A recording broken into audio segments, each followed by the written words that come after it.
हमारे चैनल अल्लाह औलिया ताजी को सब्सक्राइब करें और वीडियो को लाइक करें।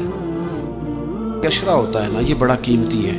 मैं पहले भी दोस्तों से अर्ज करता रहता हूँ कि हम ना ये आखिरी 10 दिन अक्सर बाज़ारों में घूम के गुजार देते हैं। बुखारी मुस्लिम में हदीस है, सैयदा आयशा सिद्दीक़ा रज़ी अल्लाह तआला अन्हा फरमाती हैं, आखिरी 10 दिन जो रमज़ान के होते थे हुजूर खुद भी बेदार होते थे, हमें भी बेदार करते थे। रसूल पाक सल्लल्लाहु तआला अलैहि वसल्लम ने पता है रोज़ेदार की फजीलत क्या बयान फरमाई। अल्लाह के महबूब सल्लल्लाहु तआला अलैहि वसल्लम फरमाते हैं कि रब फरमाता है, इब्ने आदम का हर अमल उसके लिए है, रोज़ा मेरे लिए। और फरमाया मैं खुद जज़ा दूंगा रोज़े की, मैं खुद जज़ा दूंगा रोज़े की। और हुजूर फरमाते हैं रोज़ा ढाल है, जो शख्स रोज़ादार हो वो बेहूदगी से, फुहश गोई से इज्तनाब करे। और अल्लाह के महबूब सल्लल्लाहु तआला अलैहि वसल्लम फरमाते हैं, अगर कोई शख्स उसे गाली दे, अगर कोई शख्स उससे झगड़ा करना चाहे तो पता क्या जवाब दे, उसे कहे भाई मैं रोजेदार हूं, मेरे मनसब का तकाजा नहीं कि मैं तेरे साथ उलझूं। और रसूल पाक सल्लल्लाहु अलैहि वसल्लम फरमाने लगे, ओहो इतनी बड़ी बात। हुजूर फरमाने लगे, ये सही मुस्लिम के लफ्ज हैं, करीम महबूब फरमाने लगे, मुझे उस रब की इज्जत की कसम जिसके कब्जे में मोहम्मद अरबी सल्लल्लाहु अलैहि वसल्लम की जान है। हुजूर फरमाते रोजादार के मुंह की खुशबू अल्लाह ताला के नजदीक कयामत के दिन मुश्क की खुशबू से भी ज्यादा बुकत वाली होगी। इसके मुंह से जो खुशबू आती है कयामत में मुश्क पीछे रह जाएगा। और रब की बारगाह में सिर्फ रोजादार के मुंह से, अगर तेरे मुंह की खुशबू रब को इतनी पसंद है तो तुझे भी तो अपने मनसब का ख्याल होना चाहिए। मेरे रसूल पाक अलैहिस्सलाम ने फरमाया, रोजादार को 2 खुशियां मिलेंगी। एक खुशी उस वक्त मिलती है जब वो इफ्तार करता है, और फरमाया एक खुशी उस वक्त मिलेगी जब वो अपने रब से मुलाकात करेगा, जब वो उससे मिलेगा तो उस वक्त रोजादार को खुशी होगी। बुखारी मुस्लिम में हदीस है, सैयदा आयशा सिद्दीक़ा रज़ी अल्लाह तआला अन्हा फरमाती हैं, आखिरी 10 दिन जो रमज़ान के होते थे हुजूर खुद भी बेदार होते थे, हमें भी बेदार करते थे। ये रातें बेदार रहने की हैं, शब कदर की तलाश की हैं। नबी पाक ने एतिकाफ फरमाया है, कोशिश करें, जो तो इतिकाफ बैठ रहे हैं वो तो बड़े बाइसे मुबारकबाद हैं, जो नहीं भी ना बैठ रहे वो भी अपने अपने इलाके की मसाजिद में कोशिश करें, 1 रात मिल जाए, 2 मिल जाए, 4 मिल जाए, जितना इजाफी टाइम मिले आखिरी 10 दिनों में वो मस्जिद में गुजारें। ज्यादा से ज्यादा वक्त कुरान पाक पढ़ें, इस्तिगफार पढ़ें, दुरूद पाक पढ़ें, ये 3 ही वजीफे इनके साथ। और रात का वक्त कोशिश करें क़याम में गुजरे, नवाफल में गुजरे, जहां जहां भी आप, इसको हमने ज़ाया नहीं करना। तो जहां मौका मिले कोशिश फरमाएं, ये वक्त ज़ाया करने वाला नहीं है। याद आती है तो आंसू भी निकलते हैं, दुआ भी निकलती है। थे कुछ लोग पिछले साल जो इस साल मौजूद नहीं हैं, वक्त तेजी से गुजर रहा है, तो ये सादतें बड़ी कीमती हैं, इनको ज़रूर हासिल फरमाएं। मेरे दोस्तों, खुशी तो जो होगी सो होगी, लेकिन ये लफ्ज़ ही बड़े हसीन नहीं कि रोज़ादार की रब से मुलाकात होगी, ये ही लफ्ज़ बड़े बाकमाल नहीं। एक रवायत में तो ये है ना कि रोज़ा मेरे लिए है, मैं उसकी जज़ा दूंगा, और एक रवायत में ये है कि रोज़ा मेरे लिए है और रब फरमाता है मैं खुद रोज़े की जज़ा हूं। यानी बाकी नेकियों पर सवाब मिलेगा, रोज़ा रखने वाले को रब रहमान मिलेगा। नबी अकरम सल्लल्लाहु तआला अलैहि वसल्लम के उम्मत के सूफिया ने ना कुछ चीज़ों को बड़ा खोला है। आरफ रूमी कहते हैं कि एक दिन ना महमूद गजनवी ने खजानों के दरवाजे खोल दिए और फरमाया, भाई मैंने आज हर चीज़ खोल दी है, जो जिस चीज़ पे हाथ रखेगा वो उसी की हो जाएगी। लोग दौड़े, कोई सोने की तरफ, कोई चांदी की तरफ, कोई जायदादों की तरफ, कोई खजाने की कुंजियों की तरफ, कोई बड़े बेहतरीन घोड़े और ऊंटों की तरफ लोग दौड़ गए, जो जिस पे हाथ रखेगा उसी का। सब भाग गए, अय्यास बैठा है। ना वो हुस्न में रही शोखियां, ना वो इश्क में रही गर्मियां, ना वो गजनवी में तड़प रही, ना वो खम है जुल्फे अयाज में। वो लज्जतें कहाँ, अय्याज चुप करके बैठा है। फिर महमूद ने अय्याज की तरफ मुखातब करके कहा, अय्याज उठना नहीं, आज लूट सेल लग गई है, जो जिस चीज पे हाथ रखेगा उसी की। अय्याज कहने लगा, बात पक्की है ना? तो महमूद खुश थे, मूड बड़ा अच्छा था, कहा बिल्कुल पक्की है। तो अय्याज कहने लगे चलो ठीक है। अय्याज उठे, पीछे से जाके ना तो महमूद के कंधे पे हाथ रख दिया। महमूद के कंधे पे हाथ रखा। महमूद कहने लगे ये क्या बात का, आपसे मैंने पूछा था, बात पक्की है, जो जिस पे हाथ रखेगा उसी का ना। तो थोड़ी देर पहले मुस्कुराते चेहरों में आंसू आ गए। अय्याज भी रोए तो महमूद भी रोए। कहा बादशाह पक्का रहना, वो जिनको खजाने चाहिए थे वो दौड़ गए, मुझे तो तू चाहिए।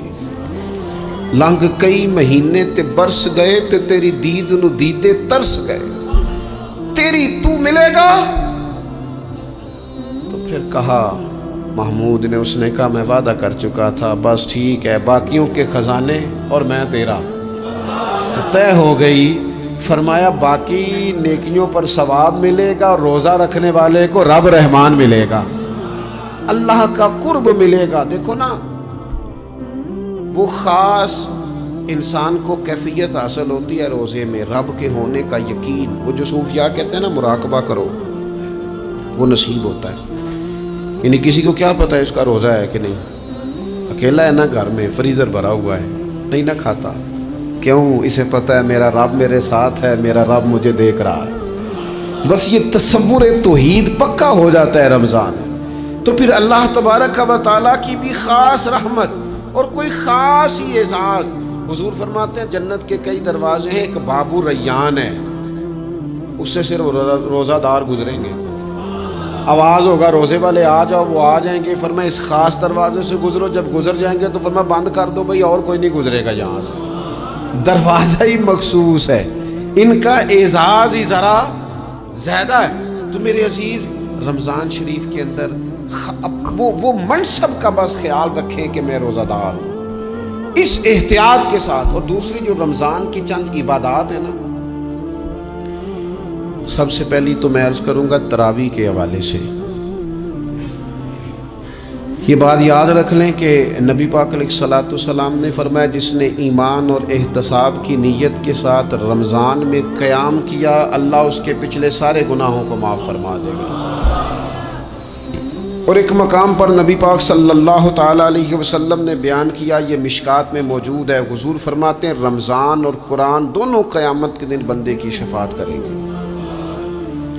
रमज़ान कहेगा या अल्लाह मैंने इसे दिन भर खाना खाने से बाज रखा और तेरी बारगाह के हुक्म के मुताबिक इसने अपने आप को इन चीज़ों से बचा के रखा। और कुरान कहेगा मालिक रात मैंने इसे नींद से रोके रखा। क्या मतलब? इसने खड़े होकर इबादत की। अगरचे इससे मुराद शारहीन हदीस ने तरावी भी लिया है, तहज्जुद की नमाज भी लिया है, सलातुल लैल भी ली है, लेकिन मेरे अजीज ये खास रब्त है कुरान मजीद के साथ तरावी का। मसनून है रमजान की रातों में कुरान मजीद और तरावी का पढ़ना। अगर थोड़ी सी ना तबीयत में सिर्फ तब्दीली पैदा की जाए, मैंने देखा है कि जो लोग कहते हैं ना मेरा वक्त बड़ा कीमती है, बड़ी सारी जगहों पे आपको बैठना पड़ता है, बैठे आप 2 घंटे बैठे, 3 घंटे बैठे। मैंने देखा है लोग जाते हैं किसी दफ्तर में तो रात को ही चले जाते हैं उस इलाके में, खड़े हैं, पासपोर्ट के दफ्तर खड़े हैं, शनाख्ती कार्ड के दफ्तर खड़े हैं, इमिग्रेशन की लाइनों में खड़े। कुछ ज़हन तो बनाएं कि मैंने रात खड़े रहना है और अपने रब की इबादत करनी है। तरावी को ज़रा ज़ौक़ से आप अगर थोड़ा इरादा कर लेंगे ना, यानी कोई ऐसा मुश्किल काम नहीं। मेरी तो राय ये है कि पहले 3-4 दिन ज़रा जम के ज़हन बनाएं और थोड़ा सा ना रूटीन को बदलने की कोशिश ना करें। जिस इमाम साहब के पीछे तरावी शुरू करें, कोशिश करें सारी वहीं पढ़ें। रूटीन बदलने से भी सुस्ती आती है। एक दिन यहाँ गए, 2 दिन वहाँ गए, तो ये रूटीन बदलने से भी बाज़ों का सुस्ती आती है। कोशिश करें एक जगह पे कुरान शरीफ सुनना शुरू करें और फिर पूरा कुरान मजीद वहीं पे सुने और थोड़ा ज़हन बनाएं। मैंने देखा है हमारे उस्ताद साहब इस तरह किया करते थे कि बहुत थोड़ा खाना इफ्तारी के वक्त, थोड़ा, और उनसे कहा जाता आप बुजुर्ग आदमी हैं, इतना कम खाना कैसे निज़ाम चलेगा? तो फरमाते थे मैं एक चपाती और आधी चपाती खा लूँगा, लेकिन तरावी के बाद। अब अगर ज़्यादा खाना खाऊंगा तो तबीयत में सुस्ती आएगी, मेरे लिए खड़ा होना मुश्किल हो जाएगा। सादा सा खाने के साथ इफ्तारी की जाएगी। और तरावी के लिए अपने आप को ज़हनी, कहाँ टाइम मिलता है सारा साल कुरान पढ़ने सुनने का? ये तो अल्लाह ने मौका अता फरमाया है। तो थोड़ा सा अगर दिलचस्पी पैदा की जाए, बड़ा बड़ा सोना कुरान मजीद पढ़ा जाता है मसाजिद, बच्चे बड़ी बड़ी खूबसूरती से, तो अल्लाह का शुक्र है जगह जगह पे। और मसाजिद के अलावा भी मैंने देखा है, हमसे लोग मुतालबा करते हैं कि हमारी फैक्ट्री में रात को भी काम होता है, इतने सारे वर्कर हैं तो बच्चा कोई मिल जाए कुरान शरीफ सुनाए, फलानी जगह भी इतने लोग हैं तो अगर मौका मिल जाए, तो अगर थोड़ा ज़हन बनाया जाए, शौक़ पैदा किया जाए, तो अल्लाह ताला फजल फरमाता है, इंसान को ताकत मिलती है खड़े रहने की। एक तो तरावी, रोज़ा, तरावी, और तीसरी बात है सहर और इफ्तार। ये जो सहरी और इफ्तार, यहूदी जो थे ना, वो सहरी नहीं करते थे, सहरी का नामो निशान नहीं था, रोज़ा रखते सहरी नहीं करते। तो नबी पाक सल्लल्लाहु ताला अलैहि वसल्लम ने फरमाया हमारे और यहूदियों के दरमियान फ़र्क ही सहरी का है। और नबी पाक सल्लल्लाहु ताला अलैहि वसल्लम ने फरमाया सहरी खाया करो, सहरी खाने में बरकत है। और अगली बात सुननी आपने तो खुश हो जाना है, सहरी को मामूली ना समझे, सहरी करना इबादत है। हाँ, आप मत समझें कि मैं रोटी खा रहा हूँ, ये तो मेरे सामने दही रखा हुआ है, ये तो सालन रखा हुआ है, ये तो अचार रखा है, तो चपातियां रखी हैं। सहरी खाना इबादत है। आप सुबह उठे, आपकी तो रूटीन ही और थी, तो 7 बजे खाते थे, 9 बजे खाते थे। ये जो आप सुबह खा रहे हैं उठ के सहरी में, अपनी मर्जी से थोड़ी खा रहे हैं, ये तो किसी के कहने से खा रहे हैं, ये तो किसी के बिठाए बैठे हैं। ये जो सहरी का लंगर है, ये रब रसूल की रहमत के साथ अता होता है, ये करम है, ये अल्लाह रसूल के बिठाए बैठे। क्या मेरे रसूल पाक सल्लल्लाहु ताला अलैहि वसल्लम ने बात खोली है, तरगीब व तरहीब में हदीस है, अल्लाह करे ये कभी चस्का लग जाए, ये वाला मजा आ जाए, तो फिर तो घर में दस्तरखान नहीं बिछा हुआ होगा, फिर तो रंग ही कोई और होगा। हुजूर फरमाते अल्लाह ताला और उसके फरिश्ते सहरी खाने वालों पर रहमतों का नुज़ूल फरमाते हैं। खाई रोटी जा रही है, पका हुआ खाना है, लेकिन हुजूर फरमाते हैं रब भी रहमतें फरमा रहा है और अल्लाह के हुक्म से फरिश्ते भी रहमतों का नुज़ूल कर रहे हैं। एक रमज़ान मुबारक वो इज्जत और अज़मत वाला महीना है जिसका तारुफ किसी आम आदमी ने नहीं, रब करीम के कुरान ने बयान फरमाया है और मेरे मुस्तफ़ा करीम की ज़ुबान अतहर ने बयान फरमाया है। लेकिन आने से पहले बुखारी मुस्लिम में हदीस है, हज़रत सलमान फारसी रज़ी अल्लाह तआला अन्हु कहते हैं रमज़ान शुरू होने से पहले नबी पाक ने हमें मस्जिद में बुलाया और खुतबा इरशाद फरमाया बाकायदा, और इरशाद फरमाया लोगों तुम पर एक महीना आने वाला है जिसमें अल्लाह अपने बंदों पर खास किस्म की रहमतों का नुज़ूल फरमाता है। खुद रसूल पाक ने हमें किस कदर ज्यादा उस महीने का इकराम करना है और किस कदर ज्यादा उसको अहमियत देनी है और किस कदर ज्यादा हमारे लिए वो बाइस अजमत है कि जिस महीने के फजाइल खुद रसूल पाक अलैहिस्सलाम ने बयान फरमाए। और नबी पाक सल्लल्लाहु अलैहि वसल्लम ने फरमाया कि इस महीने में तुम नफल पढ़ोगे तो अल्लाह फर्ज के बराबर सवाब अता फरमाए। हजरत अनस बिन मालिक रज़ी अल्लाह तआला अन्हु फरमाते हैं जब नबी पाक अलैहिस्सलाम ने रमजान की शान बयान की तो सहाबा का ये मिजाज बन गया कि वो अपने सारे काम रमजान से पहले समेट लेते थे। रमजान शरीफ से पहले सारे काम समेट लेते, लेने देने के मामला साफ कर लेते, खरीदारी हो जाती, घर के अंदर कोई काम कराना होता तो वो रमजान से कबल करा लेते। यकम रमजान को वो मस्जिदों में डेरे लगा लिया करते, वो कहते थे नेकियां जमा करने के अय्याम। सबसे मसरूफ तरीन जिंदगी हमारे नबी पाक सल्लल्लाहु अलैहि वसल्लम की जिंदगी है। 23 सालों में नबी पाक अलैहिस्सलाम ने 2300 सालों से भी ज्यादा काम किया। बड़ा मसरूफ वक्त था हुजूर का, बड़ा मसरूफ। हमारे यहाँ ना मैं एक जगह पे हाजिर था तो एक बुजुर्ग तकरीर फरमा रहे थे, वो कह रहे थे अब खानकाहों में जो अल्लाह अल्लाह हो रही है वो छोड़ के बाहर निकलो, अब मैदान में निकलने का दौर है। तकरीर खत्म हुई तो मैंने कहा हजरत नाराज ना होइएगा, वैसे कौन सी खानकाह में अल्लाह अल्लाह हो रही है जहां से आप बाहर निकालना, तो दौर ही गुजर गया अल्लाह अल्लाह करने का। हजरत मूसा अलैहिस्सलाम का जमाना मुबारक है, ایک شخص نے اپنے کزن کو، اپنے چچا کے بیٹے کو، چچا زاد کو قتل کر دیا اور خود ہی اس کا مدعی بن کے حضرت موسیٰ کے پاس آیا کہ بتائیے جناب میرے اس بھائی کو کس نے قتل کیا ہے؟ حضرت موسیٰ نے ایک سادی سی بات کی، کیا فرمایا؟ وَإِذْ قَالَ مُوسَىٰ لِقَوْمِهِ إِنَّ اللَّهَ يَأْمُرُكُمْ أَن تَذْبَحُوا بَقَرَةً۔ حضرت موسیٰ علیہ السلام نے اپنی قوم سے کہا کہ اللہ تمہیں حکم دیتا ہے کہ ایک گائے ذبح کرو، گائے کا کچھ حصہ مقتول کو مارو، وہ خود اٹھ کے بتا دے گا مجھے کس نے قتل کیا ہے۔ یہ پہلا سپارہ ہے قرآن مجید کا، آپ اس کو دیکھ لیں، یہ آیت نمبر 67 سے شروع ہو رہا ہے۔ تو اب وہ چونکہ ذبح کرنا نہیں چاہ رہا تھا، اس کو پتا تھا کہ مجرم تو میں خود ہوں، وہ ذبح چونکہ کرنا نہیں چاہ رہا تھا، اس سے کہا کہ مارو ایک حصہ گائے کا، اس کو تو یہ اٹھ کے بتا دے گا۔ تو اس نے جواب کیا دیا؟ قالوا اتتخذون ہزوا، یعنی لگا آپ میرے ساتھ مذاق کرتے ہیں، کبھی ایسا بھی ہوا ہے؟ قال اعوذ باللہ ان اکون من الجاہلین، حضرت موسیٰ علیہ السلام فرمانے لگے میں اللہ کی پناہ مانگتا ہوں میں جاہلوں میں سے ہو جاؤں۔ ہر وقت مذاق کرتے رہنا یہ تو جاہلوں کا طریقہ ہے۔ کن کا ہے؟ حضرت موسیٰ نے کہا ہے، قرآن پاک ہے، ہر وقت مذاق کرتے رہنا۔ خوش طبعی اور چیز ہے، مسکراتے رہنا، لیکن کسی کا مذاق ہر وقت اڑاتے رہنا کن کا طریقہ ہے؟ جاہلوں کا۔ جب کہا نہیں ذبح کرنی ہے تو اب ذرا دیکھیے کرنا نہیں نہ چاہ رہے، قالوا ادع لنا ربک یبین لنا ما ہی، کہنے لگے اے موسیٰ پھر آپ نہ رب سے دعا کریں کہ وہ ذرا کھول کے بتائے وہ گائے کس طرح کی ہو، ارادہ نہیں نہ ذبح کرنے، آپ دعا کریں۔ قال انہ یقول انہا بقرۃ لا فارض ولا بکر، فرمایا کہ رب کہتا ہے وہ گائے نہ بوڑھی ہو نہ زیادہ بچیا ہو، عوان بین ذالک، ان کے درمیان ہو، یعنی جوان گائے ہو۔ فافعلوا ما تؤمرون، کرو جس کا تمہیں حکم دیا جا رہا ہے۔ قالوا ادع لنا ربک یبین لنا ما لونھا، لو اگلی بات سن لو، کہنے لگے آپ دعا کریں رب سے کہ وہ کھول کے بتائے اس کا رنگ کس طرح کا ہو، رنگ بتائیں کس طرح کا ہو۔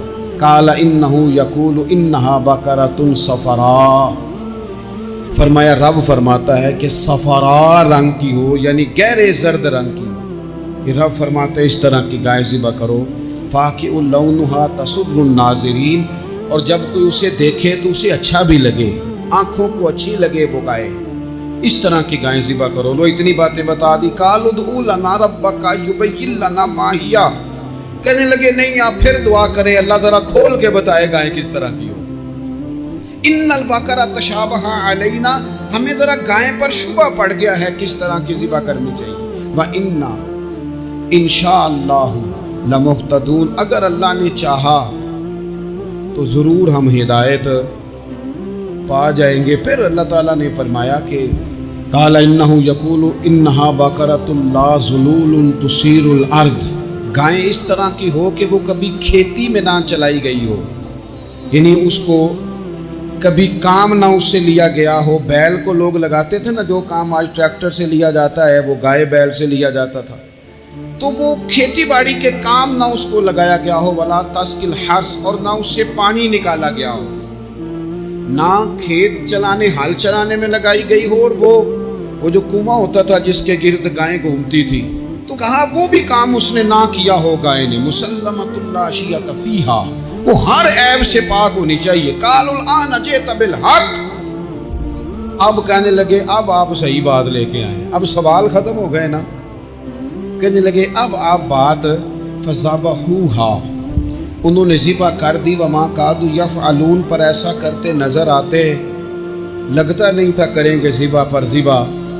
اچھا یہ گائیں پھر ملی کیسے؟ امام خازن کہتے ہیں کہ ایک نیک آدمی تھا، تو اس کا آخری وقت آ گیا تو اس کے پاس جو کل جمع پونجی تھی وہ ایک بچیا تھی، گائیں کی بچی، بچیا بیڑی، اس کے پاس وہ ایک بچیا تھی صرف۔ تو اس نے اس طرح کیا کہ اس کی گردن پر ایک مہر لگائی، اللہ کے نام پر بطور امانت اس نے اس کو جنگل میں چھوڑا، کہا یا اللہ میرا بیٹا ایک ہی ہے وہ بھی چھوٹا ہے، اس کی حفاظت کرنا اور میرے بیٹے کو پہنچا دینا۔ بچہ بالغ ہو گیا، اس کی ماں نے کہا بیٹا جو امانتیں رب کے پاس رکھوائی جائیں نا ان میں خیانتیں نہیں ہوا کرتی، जा जा के जंगल में आवाज दे, तेरी गाय वापस आ जाएगी। उसने जाके जंगल में आवाज दी कि वो जो मेरे बाप ने अमानत रखवाई थी वो किधर है। वो निशान लगी हुई गायें दौड़ती हुई उसके पास आई। वल्लाहु खैरुर राज़िकीन, जब रब बंदोबस्त करे, जब अल्लाह बंदोबस्त करे तो फिर मामला और होता है। वो गाय आ गई। अब उसने क्या किया उस नौजवान ने कि वो गाय घर लाया, माँ से आके कहा कि अम्मा ये तो अल्लाह ने फजल कर दिया। माँ कहने लगी पुत्र हालात हमारे खराब हैं, मंडी में ले जा इसे बेच दे, लेकिन सौदा मेरी मर्जी के बगैर तय ना करना। किसकी मर्जी के बगैर? किसकी? अम्मा की मर्जी। और सुनो यार, थे कुछ लोग जिनको लोगों ने ताने भी दिए कि तुम माँ के पीछे लग गया है। लोगों ने बड़ा कुछ कहा, पर जो माँ की मर्जी पे लगे नाकाम नहीं होते जिंदगी में। ये देखो माँ की मर्जी पे लगा। उसकी कीमत कितनी थी गाय की? बड़ी महंगी थी, पर 3 दिनार की थी। मंडी में ले गया, 3 दिनार उसकी कीमत लग गई। तो माँ ने कहा था मेरी मर्जी के बगैर सौदा ना करना। अब बच्चे तो नहीं ना मानते, अम्मा को क्या पता बाहर बिजनेस क्या है, लेन देन क्या है। पर माँ ने कहा था मेरी मर्जी। बंदा दे रहा है उसे 3 दिनार। उसने कहा जी मैंने तय तब करना है, डन तब करना है, पहले अम्मा से पूछना है। घर जाके अम्मा से पूछा, अम्मा कहने लगी दे दे। वापस आया तो उसने कहा कि मैं 6 दिनार देता हूं, पर मेरी शर्त है, माँ से नहीं पूछना। उसने कहा तू 12 भी दे, डन तब भी होना है जब अम्मा ने कहना है। वो जब इस तरह की उसने गुफ्तगू की, वापस अपनी वालदा के पास गए, कहने लगे अम्मा समझ नहीं आती, 3 दिनार की गायें बंदा 12 में खरीदने को तैयार है, शर्त लगाता है कि अम्मा से नहीं पूछना। तो वालदा कहने लगी पुत्र पहले उससे जाके पूछ क्या वो है कौन। ये कोई रूहानी मामला है, कोई गैबी मदद है, पूछ। उससे जाके पूछा तो वो कहने लगा मैं तो फरिश्ता हूं अल्लाह का। तूने गायें बेचनी नहीं, इसलिए कि तेरा बाप भी नेक है, तेरी माँ भी नेक है। रब तेरे रिस्क में बरकत पैदा फरमाना चाहता है। माँ बाप नेक होना, रिस्क में बरकत हो जाती है। माँ बाप नेक हो, उनकी सालिहियत का असर पहुंचता है बच्चों तक। रिस्क के हलाल कमा के लाने वाले हों तो घर में बरकत होती है। जाके कहा कि तेरे माँ बाप नेक थे, इसे ना बेचना गाय को। तो क्या करें? कहने लगे बनी इसराइल वाले सवाल कर करके ना कर करके खुद मुश्किल में आ गए। अब वो ऐसी गाय जो जवान भी हो, यहां तो हर गरीब आदमी अपनी गाय यहां लगा देता है, खेती बाड़ी में यहां लगा देता है, कुएं में पानी निकालने में, तो यहां तो हर एक की गाय। तो ऐसी गाय जिसका रंग भी इतना प्यारा हो, ज्यादा बूढ़ी ज्यादा बच्ची भी ना हो, और अभी तक खेत में भी ना लगी हो, वो सिवाय तेरे कहीं नहीं है। उसने कहा चल फिर मेहरबानी कर बता मैं कितने को दूं गायें, अगर वो आ जाए तो कितने को बेचनी है। उसे कहना कोई नहीं, रेट तो ज्यादा करना ही नहीं। उनसे कहना गाय के अंदर से गोश्त निकाल दें और जितना गोश्त है उतने पैसे भर दें, उसकी खलड़ी भर दे। अब वो बनी इसराइल वाले ढूंढते ढूंढते ढूंढते ढूंढते पहुंच गए। कहा जनाब गाय 3 दिनार की या 6 ले लो। उसने कहा ना भाई, ज़िबा करूंगा, गोश्त निकालूंगा, जितना वजन गोश्त का इतने पैसे भरोगे खाल में तो फिर गाय तुम्हें मिलेगी। अब मजबूर थे, क्या करते। इब्ने कसीर हदीस लाए हैं, इमाम सयूती ने दुर्रे मंसूर में भी लिखी है। नबी पाक सल्लल्लाहु अलैहि वसल्लम ने फरमाया सुनो जवानों, और इसे दिल की तख्ती पे लिखो। नबी पाक अलैहिस्सलाम ने फरमाया अगर बनी इसराइल वाले ज्यादा सवाल ना करते तो इतनी मुश्किल का शिकार ना हो। इन्होंने सवाल इतने किए कि चारा नहीं है अब इनके लिए, चारा नहीं है अब इनके लिए कि ये इधर उधर जा सके। मजबूरी बन गई, यही गाय खरीदनी है, यही ले जानी है। अब इतना सारा माल जमा करके वो गाय खरीदी, ज़िबा की। तो मकतूल को जब उसका एक हिस्सा मारा तो उसने उठ के कह दिया ये जो मुदई बना हुआ है ना, यही तो मेरा कातिल है, यही तो मेरा कातिल है, यही तो है, इसने ये सारा काम किया। नबी पाक सल्लल्लाहु ताला अलैहि वसल्लम ने जब पुरानी उम्मतों की उम्रें देखी ना, किसी की 1000 साल हुई, किसी की उससे ज्यादा हुई, तो अल्लाह के महबूब अलैहिस्सलाम के दिल मुबारक में ये ख्याल आया कि मेरी उम्मत की उम्रें तो बड़ी थोड़ी होंगी, तो कैसे इतनी लंबी नेकियां कर सकेंगे। तो अल्लाह ताला ने फिर लैलतुल क़द्र अता फरमाई। गोया इस एक रात में जो आदमी नेकी करे, 1000 दिन नहीं, कितना लोगों को शौक है कि कोई ऐसा जैक लगे, यकदम मेरी सारी चीज़ें बढ़ जाएं, اس پر بھی تو ذرا غور کرے نا. یہ ایک رات 1000 دن سے نہیں، 1000 مہینے سے افضل ہے. 1000 یکدم آپ کی نیکیوں کی عمر 1000 ماہ تک چلی جاتی. کتنی بڑی فضیلت کی بات ہے. میرے رسول کریم صلی اللہ تعالی علیہ وآلہ وسلم خاص توجہ دلاتے اس رات کے حوالے سے، خاص توجہ دلاتے. اور یہ رات کب ہوتی ہے؟ صحیح حدیث میں موجود ہے. نبی پاک صلی اللہ تعالی علیہ وسلم نے فرمایا کہ اسے رمضان کے آخری عشرے میں تلاش کرو. گویا یہ جو 5 طاق راتیں ہیں نا، 21ویں، 23ویں، 25ویں، 27ویں، 29ویں، ان طاق راتوں میں اس رات کو تلاش کرو. اس رات اللہ کے فرشتے نازل ہوتے ہیں. آسمان دنیا پر، زمین پر فرشتے اترتے. حضرت جبریل امین علیہ السلام انہیں لے کر کے آتے ہیں، اور فرشتے کیا کرتے ہیں کہ جو بندہ اس رات اللہ کی یاد میں موجود ہو، جو بندہ اللہ تبارک و تعالیٰ کے ذکر میں موجود ہو، جو بندہ اس دن اللہ تبارک و تعالیٰ کی بارگاہ میں کسی بھی طور پر حاضر ہو، فرشتے اس کے لیے دعائے مغفرت بھی کرتے ہیں اور رب کی بارگاہ میں التجائے رحمت بھی کرتے ہیں. اور ایک روایت میں ہمیں یوں بھی ملتا ہے کہ فرشتے اسے مصافحہ بھی کرتے ہیں، ہاتھ بھی ملاتے ہیں. دیکھیے نا کتنی سعادت مندی ہے کہ انسان عبادت کر رہا ہو اور فرشتے اس کی زیارت کو آئے. ہمارے صوفیاء فرماتے ہیں تو پکا پروگرام بنا لے عبادت کا، فرشتے کئی بار تیری زیارت کو آیا کریں.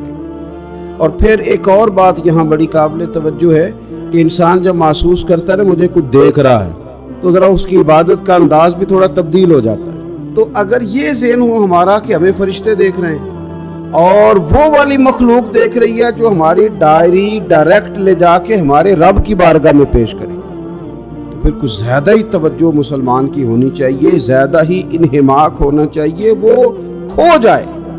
ٹھیک ہے ہم کمزور بھی ہیں، ہمارے اندر کچھ پریشانیاں بھی ہیں، ہماری بیماریاں بھی ہیں، ہم لاغر بھی ہیں، ذوف بھی آ جاتا ہے، تھکاوٹ بھی ہمیں آ لیتی ہے، لیکن لمبی تو بات ہی کوئی نہیں. 5 تو طاق راتیں.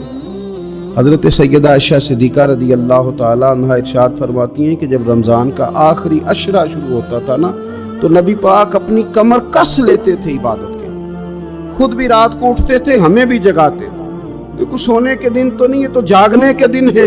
ساون کی کالی راتوں میں جب بوندا باندی ہوتی ہے، وہ راتوں کو اٹھ اٹھ روتے ہیں جب خلقت ساری سوتی ہے. یہ رب کے بندوں کی شان ہے. اور ویسے بھی درویش کہتے ہیں کہ رات پوے تے بے درداں نو نیند پیاری آوے، درد منداں نو تے یاد سجن دی سوتیاں وی آن جگاوے. تو یہ وقت ہے خاص، اس خاص وقت اس بات کی طرف ضرور توجہ کرنی چاہیے. اور یہ جو کہا گیا نا کہ فرشتے نازل ہوتے ہیں بِإِذْنِ رَبِّهِمْ مِنْ كُلِّ أَمْرٍ، اللہ کے حکم سے آتے اور ہر کام کے لیے، ہر امر خیر کے لیے آتے. اس میں بھی ہمارے مفسرین نے لکھا ہے کہ وہ تمہارے لیے پورے سال کا فیصلہ کریں گے کہ تمہیں کیا دیا جائے گا، تم کیا حاصل کرو گے اللہ تبارک و تعالیٰ کی بارگاہ سے. تو اس کا معنی یہ ہوا کہ پھر تو یہ لینے کی رات ہے. ایسا نہ ہو کہ فرشتے آئے ہوں رب کی بارگاہ سے یہ پیغام کرم ہو کہ دینا ہے اور لینے والے سو رہے ہوں، وہ آرام میں ہو. تو یاد رکھیں خیرات اسی کے پیالے میں آتی ہے جس کا پیالہ سیدھا ہوتا ہے، اور اگر پیالہ ہی سیدھا نہ ہو تو خیرات پھر پیالے میں نہیں آیا کرتی. تو پھر اس کو جو کہا گیا نا کہ یہ سلامتی والی ہے، تو اس میں ایک اور بات بھی ہمارے پھر مفسرین نے لکھی ہے کہ اس رات شیطان تو ویسے ہی قید ہے، اس رات بندے کا نفس بھی نہیں اسے تنگ کرتا. یہ طاق راتیں اتنی حسین ہے کہ تھوڑی سی بندہ ہمت کرے تو اللہ عبادت کے لیے اس کے دل کو قرار عطا کر دیتا ہے، اسے سکون ملتا ہے، طبیعت ٹھنڈی ہو جاتی ہے اور وہ بڑے ذوق کے ساتھ اللہ کی عبادت کرتا ہے. خوب بیداری کا مظاہرہ کریں طاق راتوں میں. حضرت ابن عباس رضی اللہ تعالیٰ عنہ نبی پاک علیہ السلام کے روضہ انور کی طرف اشارہ کر کے کہا کرتے تھے زیادہ دیر نہیں ہوئی، اشارہ کر کے کہتے تھے زیادہ دیر نہیں ہوئی، اس روضہ مبارک میں آرام فرما. رسول رحمت علیہ السلام سے میں نے اپنے کانوں سے سنا ہے، اور جب یہ بات ارشاد فرماتے تھے تو روتے بھی تھے. فرماتے ہیں میں نے خود نبی پاک علیہ السلام سے سنا ہے کہ جو شخص اللہ تعالیٰ کی رضا کے لیے ایک دن کا بھی اعتکاف کرے گا نا، اللہ تبارک و تعالیٰ اس کے اور جہنم کے درمیان 3 خندقوں کی آڑ بنا دے گا، اور فرمایا ان کی مسافت زمین و آسمان سے بھی زیادہ ہوگی. یہ 3 خندقیں اتنی بڑی جن کی چوڑائی زمین آسمان سے بھی زیادہ ہوگی، ایک دن اعتکاف کر لے تو اللہ اس بندے کو دوزخ سے اتنا دور فرما دے گا۔ بہت سارے لوگ ہیں جن کو بڑا ٹائم ملتا ہے چھٹیاں گزارنے کے لیے، کبھی کسی سیاحتی مقام پر، کبھی کسی سیاحتی مقام پر، خرچہ بھی مل جاتا ہے، کام بھی ہو جاتا ہے، سارے سلسلے بن جاتے ہیں، بڑی بڑی جگہوں پہ لوگ جا کے ٹائم گزارتے ہیں۔ تو ایسا نہ ہو کہ 10 دن اللہ کے گھر میں بھی گزارے جائیں۔ علماء نے لکھا ہے کہ کوشش تو کریں ہر سال اعتکاف ہو، نہ ہو سکے تو چلو چند سالوں کے بعد ہو جائے، اور فرماتے ہیں کہ زندگی میں ایک دفعہ تو اس سنت کو ضرور ادا کرنا چاہیے۔ کوئی بندہ ایسا نہ ہو جو محروم رہ جائے، زندگی میں ایک بار صحیح پر اعتکاف کے ساتھ اپنے آپ کو وابستہ ضرور کرے۔ رمضان المبارک کے اندر آخری اشرا شب قدر کی تلاش کا اشرا ہے۔ اللہ کے پیارے رسول صلی اللہ تعالی علیہ وسلم ان 10 دنوں میں خود بھی عبادت کرتے تھے اور گھر والوں کو بھی جگایا کرتے تھے، اور اپنے اہل خانہ کو تاکید فرماتے تھے کہ اٹھو اٹھو، آگے بڑھو، یہ آرام کرنے کے دن نہیں ہے۔ ہمارے ہاں یہ ہوتا ہے کہ وہ جو آخری 10 دن زیادہ عبادت کے تھے، شب قدر کی تلاش کے تھے، وہ آخری 10 دن سارے بازار میں گزر جاتے ہیں، کپڑے سلوائے جا رہے ہیں، کپڑے خریدے جا رہے ہیں، جوتے خریدے جا رہے ہیں، واپس کیے جا رہے ہیں، دوبارہ لیے جا رہے ہیں، سفر ہو رہا ہے، آنا جانا ہو رہا ہے، عیدیاں بٹ رہی ہیں۔ تو یہ سارے کام جو آخری عشرے میں کرنے ہیں، جو زیادہ عبادت کے دن تھے، وہ سارے کام تو رمضان سے بھی پہلے کر لینے چاہیے۔ کپڑے رمضان سے پہلے خریدے جائیں، پہلے سلوا لیے جائیں، جوتے پہلے لے لیے جائیں، ضرورت کے کام پہلے کر لیے جائیں۔ جہاں آپ کو جو بانٹنا ہے وہ رمضان سے پہلے کریں۔ وہ مفت کی اپنے دل کو مطمئن کرنا کہ اب میرے پاس یہ بڑے میں خیر کا کام کرنے نکلا ہوا ہوں، میں عیدی بانٹنے جا رہا ہوں، یہ پہلے بانٹنے تھے۔ یہ عجیب بات ہے کہ جو زیادہ وقت مسجد میں گزارنے کا ٹائم تھا وہ سارا ہم نے ضائع کر دیا۔ وہ ادھر ادھر بازاروں کی نظر ہو گیا، میل ملاپ کی نظر ہو گیا۔ تو اگر چیزوں کو مرتب کیا جائے، میں تو دوستوں سے کہا کرتا ہوں، زکوٰۃ کا حساب، صدقات کا حساب، صدقات فطر کا حساب، جتنے بھی روٹین کے کام ہیں اس کو کوشش کریں رمضان شریف سے پہلے آپ ترتیب دیں، آپ ان چیزوں کو پہلے سے مرتب کریں تاکہ وہ بہترین ہو جائیں۔ ہم تو اس دین کے ماننے والے ہیں جہاں نیت کرو تو اجر شروع ہو جاتا ہے۔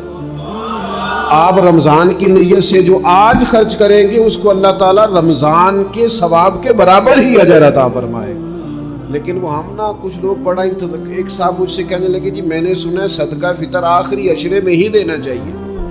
میں نے کہا آپ کا پروگرام تب دینے کا، اس لیے آپ نے یہ گاڑا کر کے سن لیا، ذرا اس کو آپ نے زیادہ غور سے سن لیا ہے۔ آپ جب ضرورت محسوس کریں، جب آپ سمجھیں کہ کسی کو ضرورت ہے، ضرورت کے وقت کوئی چیز کام نہ آئی تو پھر کب جا کے کام آئی۔ تو میری آپ سے یہ اپیل رہے گی کہ پہلے سے چیزوں کو مرتب کریں، معاملات کو پہلے سے طے کریں۔ وہ لوگ بڑے اچھے ہوتے ہیں جو وقت پر منصوبہ بندی کرتے ہیں، جو چیزوں کو ٹائم پہ مرتب کرتے ہیں۔ وہ ٹائم جو ہمارا بالکل اللہ کی بارگاہ میں حاضری کا ہے، عبادات کا ہے، اگر وہ سارا گاڑیوں کی نظر ہو جائے گا، اسفار کی نظر ہو جائے گا تو ہم نے حاصل کیا کیا۔ ایک بات آخر میں بڑے درد کے ساتھ آپ کی خدمت میں عرض کرنی ہے، ہر سال کہتا ہوں، اس سال بھی کہوں گا، ذاتی اخراجات کو کچھ کم کیا جائے۔ ذاتی اخراجات نہ کچھ لوگوں کے بہت زیادہ ہیں، ان کے اپنے لباس کے، کپڑوں کے، اور وہ اخراج میں نے پچھلے جمعے بھی کہا تھا، اسلام ذبائش کی اجازت دیتا ہے، نمائش کی اجازت نہیں دیتا۔ نمائش والے کام اگر تھوڑے چھوڑ دیے جائیں کچھ بھی نہیں ہوتا۔ میں تو شاید اگر میں سینکڑوں کہہ دوں تو غلط نہیں ہوگا، لیکن 20 تو لوگ ایسے ضرور ہوں گے کہ جو عید ساری سو کے گزارتے ہیں، سارا دن سوئے رہتے ہیں، پتہ نہیں وہ اتنے مہنگے مہنگے کپڑے کس لیے خریدتے ہیں۔ عید کی نماز پڑھی، سو گئے، اور بھئی آپ کا فون بند تھا جی میں سو رہا تھا جی، تو بھئی وہ جو آپ نے 1.5 مہینہ درزی کے پاس آنا جانا لگایا، وہ کس مقصد کا؟ رات کوئی پہننا تو کوئی پرانا جوڑا پہن لیتے۔ ایسی مصیبت کیا بنی ہوئی تھی؟ اتنے مہنگے کپڑے خریدے، اتنا مہنگا جوتا لیا اور دن سارا سو کے گزار دیا۔ ذاتی اخراجات کم کریں۔ پتہ کیا ہے، فرق بہت بڑھتا جا رہا ہے، بہت بڑھتا جا رہا ہے۔ یعنی ایک جگہ پہ چیزیں پڑی ہیں، خراب ہو گئی ہیں، کھانے کا ٹائم نہیں، پہننے کا ٹائم نہیں، اور ایک جگہ وہ ہے کہ جہاں لوگ دوائی کو ترس رہے ہیں۔ گندم امیر شہر کی ہوتی رہی خراب، اور بچی کسی غریب کی فاقوں سے مر گئی۔